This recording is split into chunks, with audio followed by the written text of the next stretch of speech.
Alors 8 heures ne font pas un jour, c'est une série télévisée allemande des années 70 réalisée par Fassbinder qui répond à l'époque à la commande de la série familiale.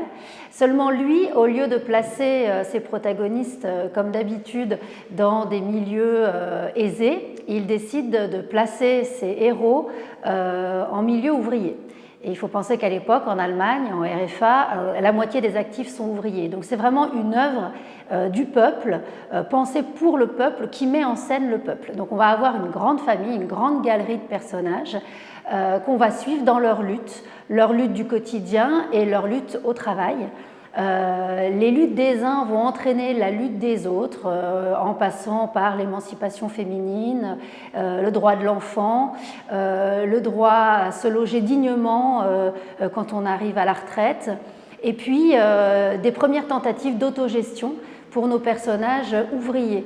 C'est une œuvre qui, pour Fassbinder, est un peu particulière au niveau de sa tonalité, parce que c'est une œuvre extrêmement positive, utopiste, joyeuse, insolente. C'est vrai qu'on a l'habitude de connaître Fassbinder avec des œuvres toujours très engagées, mais plus sombres, plus complexes quand on connaît son cinéma ou son théâtre.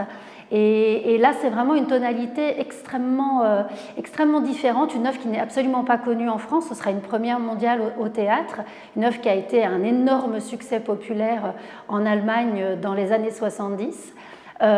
Et ces 5 épisodes qu'on a réunis, nous, dans un spectacle saga avec des acteurs de 20 à 70 ans. Il est question de solidarité, d'entraide, d'hommage au faire ensemble, à l'union fait la force. C'est une œuvre qui, nous, ces derniers mois, nous a fait beaucoup de bien à travailler, à adapter, à parcourir.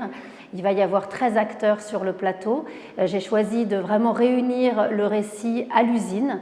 Donc on va être dans une pièce à vivre des ouvriers où le privé et le travail vont cohabiter et où un nouveau monde dans l'ombre comme ça est en train de s'inventer. C'est un hommage à l'enfance, à l'imagination au pouvoir.